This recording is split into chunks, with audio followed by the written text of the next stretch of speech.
Okay, welcome back, guys. We're going to review this product now. I told you there was going to be a sequel, and here it is. So, okay, it's this product right here. Okay, so let's open it up and see what's in the box. So when you get your box, it's going to look just like this. You're going to get your little instruction package here. You probably don't need that, but we'll look at it anyway. You get your little device over here. You get this thing, and you get this. Okay, so that's a head trim. So they give you you get two cutting heads on here. There's no box with this. It just comes like this. You probably can add a box as a, as an add-on item. I don't know, to be honest with you. But they give you a USB by whatever this is to charge it, because that's how you're going to charge it. There's no other way to charge it. That's how it's done. There's no charger with it. What this is a hedge trimmer, and it's also a grass clipper, like tall grass, which is actually a really good thing for me because I get tall grass in areas. I really hate breaking out the weed whacker just to cut a little bit of grass, and it's just annoying for me because sometimes I can't get it started, and it's just a lot of work to do it. Even though somebody just recently sent me a brand new weed trimmer, it's still a lot of work for a little bit. But they will give you this with it. Okay, so it just clicks on like this. Now, as a safety, so you don't cut yourself with it, because this device can really hurt you quite bad if you're not paying attention.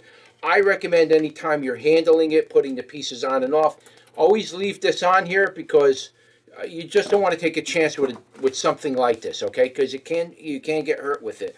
All right, so it has an adjustable end for the, you can adjust it, so if you're standing up, you could just kind of do it like this. You can shave your beard with it. Man, that would hurt if you had to do your beard with that thing. Wow. And so that's it. So you charge it. So what they give you here for an extra added form of safety here, they give you a key. Never remove this key because you need this to actually turn it on. And it's just a shunt is what it is, or I guess you call it a jumper. And it just goes into the battery like so, and now you can use it.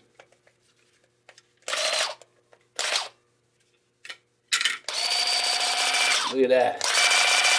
All right, so if you unplug it, right, it's not going to do anything. You need this key in here in order for it to work. And this is a very good feature, guys. And I'm going to be honest with you. I've gotten hurt with these things before, bigger equipment when I used to do landscaping in the past. This is not fun to get hurt with. Yes, it can happen so easily. It's one little nick with one of these things on the side and you can get hurt. So you got to be really conscientious what you're doing. Make sure your left hand is always away when you're operating this. Don't put your hands anywhere near it if you're not comfortable, especially using these tools. Don't start pushing down on things. Just keep your hand out of it and use it with one hand and keep it away from you and work with it like this. You know what I mean? Just shear the grass with it. You know what I mean? We're going to take it out and demonstrate it, but I'm just giving you a little caution, with these tools.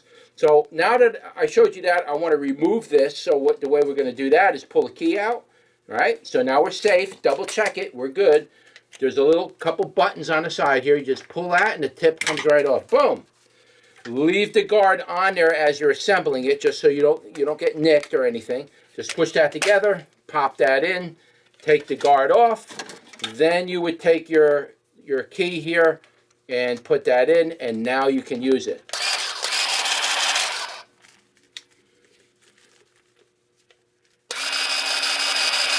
Okay, so just be real careful with it. Again, when you go to take this off, pull the key. First thing you want to do is pull the key. Never leave the key in there just because you feel like being lazy. Never, ever compromise with these particular devices right here. Whether it's this device or any of your larger equipment that you plug in, or it's gas powered. These two devices are absolutely the most dangerous devices you can use in your lawn care. The equipment you use for your lawn care. I've seen a lot of people get themselves really messed up with these. You lose fingers that quick, and it happens really easy. So just be very, very careful. All right, and always keep the guard on these too. Don't throw these guards away. Just keep the guards with it. I pulled the key on it. Now I can safely disassemble it. Should you disassemble it every time you use it? You don't have to, but I would, just so you know you're not going to accidentally get hurt. Because every time you use this device, and you always have to reassemble it, you're always following the same procedure I just showed you so you don't get hurt. If you just leave things like this laying around, you go to pick it up, it might be active, you didn't know you unplugged this, and you know, you don't want to take chances, right? So why don't we do this? We'll take this outside, we'll give you a demonstration of how it works, and we'll come back and we'll wrap it up. So let's go outside.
All right, so we're back, and let's give this a big wrap-up. What's my opinion on it? It's a pretty good device. It's not super strong. Again, the battery is only a tiny little battery on here, so it's not meant to be like an industrial-grade thing, which is good, because if they have to make the battery heavy, then this device gets pretty heavy. And you're working with it, when you're working with something like this with one hand, and your arm's getting tired with blades like this, that's generally not a good combination. So I like the fact that they kept the weight on this down by using a small battery. The blades are pretty effective. As you can see, I cut right through the grass relatively pretty easy. Nothing was hanging up on the grass. Grass blade worked perfectly well. One of the things I didn't do that I probably should have did, it looks like maybe they might have a little bit of oil on it, but I didn't oil a blade. Maintenance is pretty easy. It's just one screw there. You pull that off. You can clean underneath the blades. As far as sharpening goes, you could just take a flat file and maybe just file flat. Make sure, you know, you get any burrs that might, if you hit a rock or something. That's basically it with this. I'm pretty sure they probably sell replacements for this if you need it. Now, as far as this blade goes, you can see that it was hanging up on some of the thicker branches. But those thicker branches you were seeing is already old wood. That's forsythia. Normally, you don't use a hedge trimmer to start cutting thick forsythia branches, but those were old wood already. And this might be a little bit not strong enough for that type of application, but you can see it pretty much cut everything else pretty easily. Again, in general, for this type of device, you're generally going to be using this on like privets and those, and maybe your hews or privets, and those are pretty soft trees. You can cut those pretty easy. This will do the trick for that. It'll really get the job done quite quickly and pretty easily. So in my opinion, it's a good device. I mean, I'm going to be using it wherever I can. I don't normally trim my bushes where I live, but I'm going to use it around the yard and whatnot like that, and I'll test it. If anything comes up that is wrong with it, then maybe I'll do another review video on it and just warn you about it. But so far, it looks like a pretty simple device. It's very simple. It's just got a few screws in there. There's really nothing to go wrong with it. As far as this goes, if you're going to charge this, it basically comes with this. And you're going to just have to put this into a USB. They don't give you a USB charger with it, and there's no box, so you're just going to get this device with these two pieces here. Again, when you store it, you could leave this in here. Just be very conscientious about any time you store these tools like this. This is battery operated, so you just want to store. I always would recommend to take it out when you're done. And then you don't have to clean this every time, but you should. You don't want it to rust or whatever. So I give it an A+. I think it's a good device. It's probably better for somebody who might have some, you might have problems in your arms or your wrist, and maybe you're a little older and you don't want to go pulling out extension cords with, big machines like that. This is a very simple alternative to it, and you can use this pretty simply from my standpoint. If my mom had to use this, if my mom was still around, and she had to use something like this, I would probably say this would be good for her. I wouldn't give her something with an extension cord or gas-powered even and let her go with it that way. I wouldn't recommend that. But if you're a little older and you're a little, you want to try to do a few things yourself, again, be very careful handling this. And you'll be able to get the job done with this pretty easily without having to bother people to cut your hedge or trim for you. All right, guys, so that's my review on this product. If you want to purchase this product, you'll see the links below in the description. And if I have a discount code, which I think I do, I'll also leave that down in the description below. You'll be able to see it right there. Just head on over to that website. So anyway, guys, that's it. Don't forget to like, share, and subscribe. And I will see you on the next one. Take care.